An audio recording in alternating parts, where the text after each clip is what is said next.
Hi friends, இன்னைக்கு நம்ம சேனலில் நம்ம இந்த அப்பளத்தையும் இந்த கடலையும் வச்சு நம்ம இன்னைக்கு அப்பள போண்டா செய்ய போகிறோங்க. அது எப்படி செய்யுதுன்னு பார்க்கலாம். அப்பளம் பாருங்கள், ஒரு 15 பீஸ் எடுத்து வச்சுருக்கிறேன். கடலை பாருங்கள், நான் சின்ன கப்பில் ஒரு 50 கிராம் அளவுக்கு கடலை எடுத்து வச்சுருக்கிறேங்க. இப்போ இதை வந்து மிக்சியில் சேர்த்து நல்லா பவுடராக அரைச்சி எடுத்துக்கலாங்க. இப்போ பாருங்கள், கடலையை நல்லா பவுடராட்டம் அரைச்சி எடுத்துகிட்டு வந்தாச்சு. நம்ம இந்த மாதிரி ஒரு பாத்திரத்தில் கடலையை கொட்டிக்கலாம். இப்போ பாருங்க, அப்பளத்தை பாருங்க, மிக்சியில் வந்து நம்ம உடச்சி தூளாக போட்டுக்கிட்டோம். இந்த மாதிரி தூளாக உடச்சி சேர்த்தா தான் நமக்கு நல்லா பவுடராக அரைக்கும். அதனால இந்த மாதிரி தூளாக உடச்சி சேர்த்துக்கலாங்க. இப்போ அப்பளத்தையும் சேர்த்து அரைச்சி எடுத்துட்டு வந்தாச்சுங்க. நம்ம இப்போ அப்பளத்தையும் இந்த கடலை மாவோட சேர்த்துக்கலாம். இப்போ கடலை மாவையும் அப்பள மாவையும் நல்லா இந்த மாதிரி கலந்து விட்டுக்கலாங்க.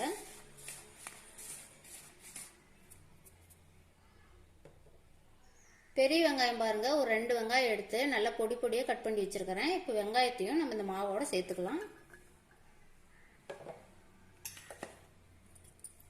கருவேப்பிலை தழை தேவையான அளவு சேர்த்துக்கலாங்க. வரமிளகாய் ஒரு 3 வரமிளகாய் சேர்த்துக்கலாம்.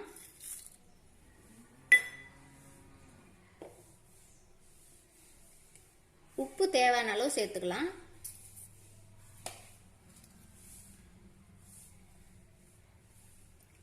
சோடா ஒரு 1/4 ஸ்பூன் அளவு சேர்த்துக்கலாம். கொத்தமல்லி தழை தேவையான அளவு சேர்த்துக்கலாங்க.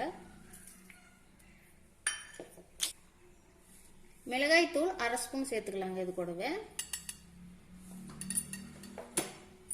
இப்போ எல்லாத்தையும் நல்லா கலந்து எடுத்துக்கலாங்க.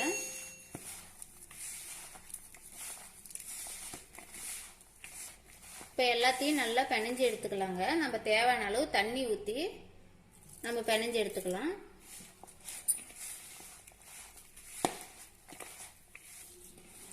பாருங்க, நம்ம போண்டா பதத்துக்கு பிணைய போறதில்ல, நம்ம சப்பாத்தி மாவு பதத்துக்கு நல்லா உருண்டையாக பிணைஞ்சு எடுத்துக்க போறோம்.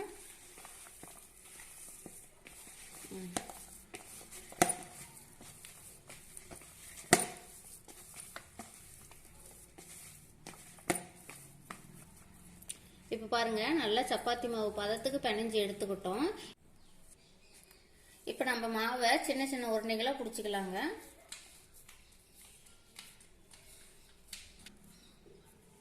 பாருங்க, நம்ம இந்த மாதிரி உருண்டை பிடிச்சி வச்சுக்கலாம். இதே போலவே எல்லா உருண்டைகளும் பிடிச்சிக்கலாங்க. இப்போ எல்லா மாவையும் உருண்டை பிடிச்சி எடுத்தாச்சுங்க. நம்ம இப்போ வந்து இதை பொரிச்சு எடுத்துக்கலாம். இப்போ எண்ணெய் நல்லா காஞ்சிச்சுங்க. நம்ம பிடிச்சி வச்ச உருண்டைகளை இதில் பொரிச்சு எடுத்துக்கலாம்.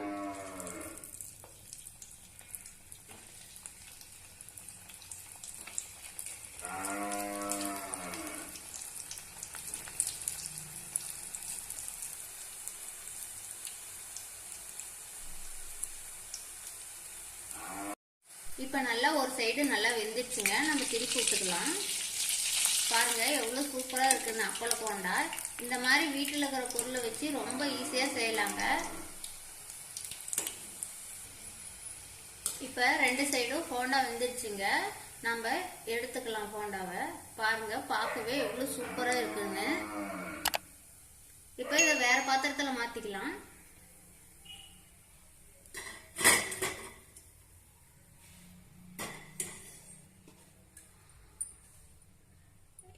இதே போலவே எல்லா போண்டாவையும் நம்ம பொரிச்சு எடுத்துக்கலாங்க.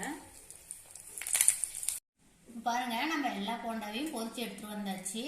நம்ம அப்பள போண்டா பாருங்க எவ்வளோ சூப்பராக வெந்திருக்குன்னு. பார்க்கவே எவ்வளோ சூப்பராக இருக்கு. நீங்களும் இந்த மாதிரி செஞ்சு பாருங்க, ரொம்ப நல்லா இருக்கும். டேஸ்ட்டும் சூப்பராக இருக்கும். இந்த வீடியோ பிடிச்சிருந்துச்சுன்னா லைக் பண்ணுங்க, கமெண்ட் பண்ணுங்க, ஷேர் பண்ணுங்க. மறக்காம எங்க சேனலுக்கு சப்ஸ்கிரைப் பண்ணுங்க.